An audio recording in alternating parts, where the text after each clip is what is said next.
Eh bien, bonjour à tous, amis passionnés. Mercredi 5 octobre, ici, on se retrouve en forêt pour une petite balade à la découverte de champignons que vous n'avez pas l'habitude de voir sur ma chaîne et qui sont pourtant de très bons comestibles. Allez, ben écoutez, je plante le décor juste après le générique. C'est parti!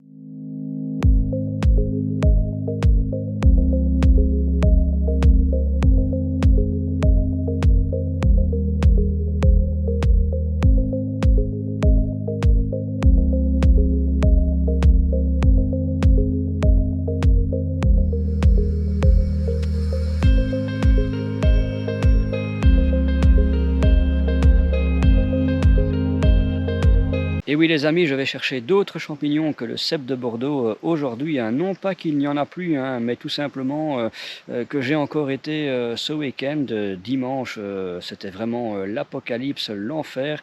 Je n'ai pas tourné de vidéo, j'ai simplement filmé un extrait à la fin de ma journée. Je vais vous laisser le découvrir dans quelques instants, je ne savais pas où et comment le placer, mais je crois que c'est le bon moment. Regardez un peu ce qui s'est passé dimanche et vous comprendrez tout de suite. Comme vous le constatez, je suis trempé, mais trempé de la tête aux pieds. C'est un truc de malade, hein. Bon, les petits gars, j'ai attendu tout le week-end qu'il arrête de pleuvoir. Mais samedi, ça n'a pas arrêté. Et là, dimanche, pareil, ça n'a absolument pas arrêté. Bon, à un moment donné, j'ai pris mon sac et je suis quand même parti chercher mes quelques kilos de cèpe sous la pluie. Là, il faut vraiment, c'est même plus du courage, c'est de la connerie. Bon, j'ai quand même encore réussi à sauver quelques kilos, 4-5. Mais là, je suis vraiment trempé jusqu'au slip. Je suis vraiment, mais mouillé de chez mouillé, donc vous pensez bien que pas de vidéo par rapport à ma récolte de ce week-end. Je ne sais pas sortir ma caméra avec un temps comme ça. Là, je filme avec mon smartphone. Et, et voilà quoi. Franchement, j'ai pas envie d'abîmer du matériel qui coûte quand même un peu d'argent, parce que là, c'est vraiment la catastrophe, c'est la galère. Enfin, la catastrophe, attention que pour les champignons, la pluie, vous savez bien ce que ça veut dire, hein. Ça veut dire que ça va encore sortir. Voilà, ben vous avez vu le résumé de cette petite session totalement apocalyptique, mais qui m'a encore donné quelques cèpes de Bordeaux, hein. J'avais 4,5 kg finalement, et nettoyer, ça faisait 4 kilos parce que j'avais pris vraiment les beaux petits bouchons. Donc encore 4 kilos de plus au congélateur. Donc moi j'ai assez de cèpes de Bordeaux, ça sert à rien d'en avoir 50 kilos au congélateur pour les retrouver l'année suivante et finalement devoir les jeter parce qu'il y en a de nouveaux. Donc on va pas abuser, on va rester sérieux. Tout le monde à qui je pouvais en donner en a eu. Donc voilà, les gens sont bien contents, les autres ils ont qu'à les chercher eux-mêmes. Voilà, trop bon, trop con. donc, donc voilà, non mais sinon il y a aussi un autre souci, c'est que j'ai plus beaucoup de place dans le congélateur, donc même si je voudrais abuser, voilà, je dois encore faire quelques récoltes de légumes dans mon potager, donc je crois que le peu de place qui reste sera bien utilisé pour ces légumes, hein, mais également pour d'autres champignons, dont ceux que je vais aller rechercher aujourd'hui, hein. Voilà, j'espère que cette vidéo qui sort un peu de l'ordinaire, hein, vous plaira. On voit sur YouTube des vidéos de cèpes partout. Peut-être que vous en commencez à en avoir largement plein le dos de voir tous ces cèpes de partout. Là, je vois tous des gens qui font des vidéos YouTube avec des cèpes partout. Donc, je me dis, pourquoi pas changer un peu et vous présenter d'autres champignons que je verrai au cours de ma balade. Aujourd'hui, il fait vraiment un temps merveilleux. Donc écoutez, moi je vais aller me promener et on verra bien ce qu'on trouve. Ah oui, et encore avant de couper la caméra, désolé de vous saouler, mais si vous avez aimé cette vidéo, n'hésitez pas, après avoir vu celle-ci, à laisser un petit pouce bleu et un petit commentaire. Voilà, un petit like, ça fait toujours plaisir et surtout ça fait remonter ma vidéo dans le classement YouTube, hein, parce que ces temps-ci, il y a une sacrée concurrence, tout le monde se met à filmer des champignons de partout et donc mes vidéos descendent vite dans le classement. Voilà, c'est les likes, les commentaires et tout ça qui les font augmenter, qui me met en avant. Et ça fait toujours plaisir. Et également, hein, si vous aimez mon contenu de manière générale, n'hésitez pas à vous abonner, hein. Pareil, hein, si vous regardez mes vidéos et que vous ne vous abonnez pas, YouTube va penser que vous n'aimez pas mon contenu et par conséquent, elle ne va plus vous le proposer. Mais elle vous montrera d'autres vidéos, peut-être sans doute moins intéressantes que les miennes. Et vous ne verrez plus ma tête, ce qui est bien dommage, je pense, parce que je fais quand même de très belles vidéos. Voilà, on peut se lancer des fleurs de temps à autre, hein. Donc, allez, petit like, petit commentaire et n'hésitez pas à vous abonner. Allez, on y va, c'est parti pour cette journée. Les amis, là j'ai devant moi une espèce de bolet qu'on appelle par chez moi les bolets orangés. Alors, je vous mets le nom scientifique exact ici en bas de l'écran. Mais voilà un champignon qui pousse au moment des cèpes et que moi je trouve délicieux. Alors dans certains livres, il est considéré comme bon comestible, dans d'autres moyen comestible, médiocre comestible ou encore excellent comestible. Bref, vous avez compris que c'est vraiment l'appréciation de l'auteur, donc il n'y a pas de vérité scientifique. En tout cas, moi je le trouve excellent. Alors ce champignon a vraiment une particularité, c'est qu'il n'est jamais véreux. Ça c'est déjà d'un. Et deuxième particularité, c'est que même quand il est grand, quand il est gros béro comme ça, bon le chapeau est mou, mais le pied en fait est toujours bien dur, bien ferme, bien consommable. Donc on récupère le pied et c'est bien consommable. Alors ici je suis vraiment sur un très bon spot. Là il y en a quelques-uns. Là j'en ai shoté dans un excellent. Bon, ce qui est plus impressionnant c'est ici. Voilà, donc les bolets orangés, une fois qu'on a trouvé la bonne station, il y a moyen à chaque fois de se faire 1 ou 2 kilos facilement. Bon là il y a beaucoup de vieux que je ne vais pas ramasser, mais regardez, il y a quand même pas mal de jeunes.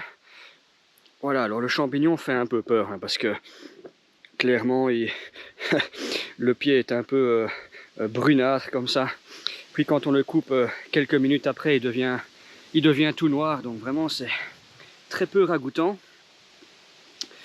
Mais voilà, si on n'a pas peur de ça, dans la casserole, oui, clairement, on aura des morceaux de champignons tout noirs.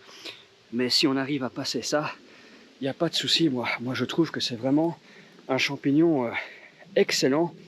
Alors, il est beaucoup plus croquant que le cèpe de Bordeaux. Regardez, il y en a encore 4 ici. Bon, malheureusement, je suis quelques jours trop tard. Ça, c'est sûr. Enfin, les pieds sont tous consommables, hein. Il n'y a pas de souci, ils sont vraiment bien fermes. Il y en a un beau petit. Voilà, regardez ça le panorama ici. Là j'ai vraiment raté le coche. Mais bon, comme je dis, on peut pas être partout, hein. Généralement quand on est au cèpe, on est au cèpe, hein. Voilà, il y a vraiment que quand on a trop de cèpe qu'on sort un peu et qu'on va voir à d'autres champignons. Regardez ça ici, il y en a toute une flopée, hein. C'est extraordinaire. Vous voyez la tâche que je viens de vous montrer, à mon avis, je les aurais ramassés petits, voire moyens. Je sortais de là avec 4-5 kilos. C'est généralement ce que je fais ici.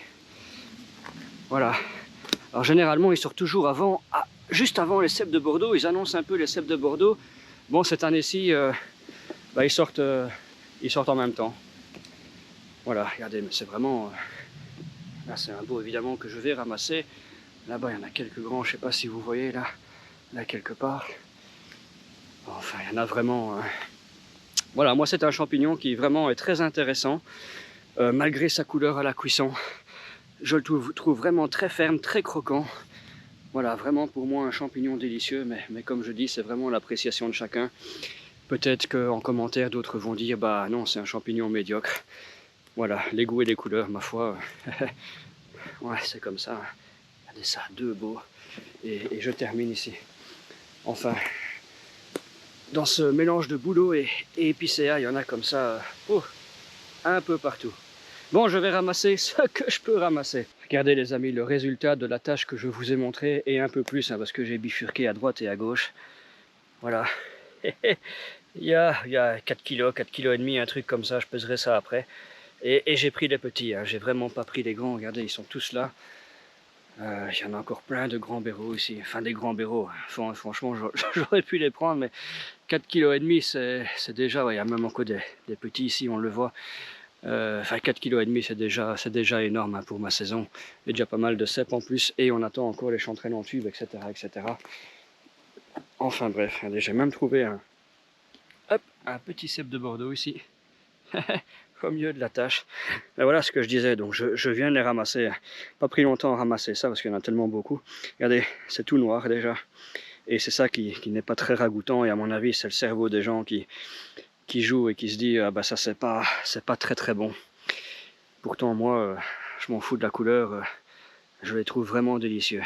Allez, sur ce, je vais vous présenter un autre champignon, c'est parti. Ah bien voilà les amis, encore un autre champignon ici comestible, un très bon comestible, la lépiote élevée. Voilà, la lépiote élevée, normalement elle pousse après les cèpes, mais là, encore une fois, elles sortent exactement en même temps. Alors là, je vous ai présenté une bonne lépiote élevée, bien aplatie, bien bonne. Ici, il y en a une toute petite que je vais évidemment cueillir également. Mais voilà, alors ça, c'est vraiment... regardez, il y en a encore qui sortent de terre. Excellent.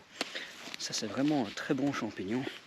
Alors, on peut s'en faire une fricassée à manger comme ça, tout seul, uniquement des lépiotes.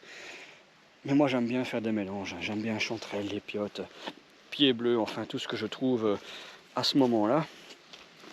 Regardez, encore une belle. Hop. Voilà, donc il ne s'agit pas ici de faire une vidéo qui en fait explique chaque champignon que je vais vous montrer. Non, non, non, pas du tout. Si vous avez envie d'avoir plus d'informations, renseignez-vous sur la lépiote, hein. Notamment parce qu'il y en a une qui lui ressemble terriblement, qui est bien plus petite, hein. La lépiote est vraiment un champignon qui est grand, allez, plus que 15 cm, vous êtes sûr et certain de ne pas vous montrer. Mais sinon, il y a un champignon, mais vraiment exactement comme ça, qui fait moins de 10 cm et qui lui est bien toxique, voire mortel. Donc voilà, il ne faut pas du tout se tromper dans ce champignon. Bon, quand il fait 30 cm de haut, comme c'est le cas pour celle-ci, il n'y a pas de souci, hein. Bon, après, on peut encore confondre entre la lépiote élevée et la lépiote déguenillée, qui n'est pas un très très bon comestible, mais voilà, vous n'aurez pas de souci avec. Voilà, bon, ben, il y a de quoi ramasser ici, 4-5 lépiotes à rajouter avec mes bolets orangés. Bon, je vais encore chercher d'autres variétés parce que c'est clair qu'il y en a. J'en ai vu en forêt quand j'allais au cèpe, donc il n'y a pas de souci. Voilà les amis, le troisième et dernier champignon comestible autre que le cèpe que j'ai rencontré aujourd'hui. Regardez, c'est le bolébé. Alors le bolébé, je le cueille exactement au même endroit que les cèpes de Bordeaux, puisque je suis dans ma toute bonne pessière, hein, celle que vous voyez dans mes vidéos depuis le début de la saison. Et voilà, là, il y a toujours une poussée de bolébé au moment des cèpes, et puis il y en a une nouvelle au moment des chanterelles en tube. Alors généralement, je ne les ramasse pas au moment des cèpes. Voilà, je fais toujours ma petite portion au moment des chanterelles en tube. Et moi je trouve que c'est un champignon excellent. Alors il n'a pas très bonne réputation, hein. Chez moi on dit que c'est de la bouffe pour cochon. Voilà, c'est une expression, je ne sais pas pourquoi, mais bon, c'est comme ça. Moi, je le trouve pas mauvais dans un mélange avec des trompettes, des chanterelles en tube, des pieds de mouton, des girolles, quelques cèpes, etc., etc. Alors, vous avez vu des vieux exemplaires. J'en ai ici deux petits bouchons. Alors moi, c'est plus vers ceux-là que je me tourne. Comme ça, je ne dois pas me casser la tête à enlever la mousse, qui est plus chiante à enlever que celle du cèpe de Bordeaux. Voilà, alors quand je cueille ça, évidemment le pied est beaucoup trop fibreux, alors moi je ne le mange pas, je ne récolte que le chapeau. Et franchement c'est excellent dans un mélange de chanterelles. On a bien la chanterelle qui est un champignon tout mou comme ça qu'on peut bien chiquer. Et puis on a ce côté un peu croquant du bolébé que je trouve vraiment excellent. Et vraiment... un très bon petit champignon. Alors le but n'est pas de faire une description, hein. Voilà, normalement le bolébé on ne peut pas le confondre, il n'y a pas de souci. On va en prendre un peu plus vieux avec la mousse en dessous. Alors si on chipote un peu, voilà, la mousse a tendance à directement bleuir comme ça. Voilà, ça c'est le bolébé. Vraiment un très bon petit comestible, négligé par beaucoup de gens. Ah, il y en a encore, hein. Il y en a pas mal cette saison-ci. Je ne sais pas s'ils sortiront encore au moment des chanterelles en tube. Et par conséquent, je pense que je vais en ramasser quelques-uns, genre 1 kg ou quoi. Et je vais déjà préparer mes petits pots. Donc moi, je fais des petits pots de mélange. Et des fois, quand les champignons ne donnent pas exactement en même temps, bah, je commence à faire des couches dans mes petits pots au congélateur. Donc là, je crois que je vais commencer à faire une double couche avec les bolets orangés que vous avez vus, les quelques coulomelles et ici 1 kg de bolébé. Et au moment des chanterelles en tube, des trompettes de la mort, si elles sortent, et des pieds de mouton, bah, je les rajouterai, des pieds bleus également, je les rajouterai dans ces petits pots, bah, finalement, pour me former ce que j'appelle moi mes mélanges. Ah, les amis, il reste quand même du cèpe de Bordeaux Voilà, mais il est tout mou. Regardez, il pousse vraiment à côté des bolébés. Ça, c'est vraiment un magnifique. Voilà, là, j'ai déjà mon quota de bolébés. Il m'en faut pas énormément. C'est vraiment pour ajouter ce petit goût de croquant. Mais en voilà encore une belle tâche là. Un vieux baireau là de cèpe de Bordeaux ici. Et vraiment tout des bolébés. Vraiment magnifique. Donc, c'est sur ce, les gars, qu'on va se quitter pour cette vidéo. J'espère qu'elle vous a plu, que vous avez découvert de nouveaux champignons et que vous allez les goûter parce que franchement, ils sont pas mauvais. Écoutez, je vous souhaite d'excellentes cueillettes à tous pour ceux qui trouvent encore des cèpes de Bordeaux et ceux qui ramassent comme moi d'autres champignons. Et nous, on se retrouve, on va dire, dès que les autres champignons arriveront, les chanterelles en tube, les pieds bleus, pieds de mouton, etc. etc. Allez, je vous dis à bientôt. Ciao les amis, à plus.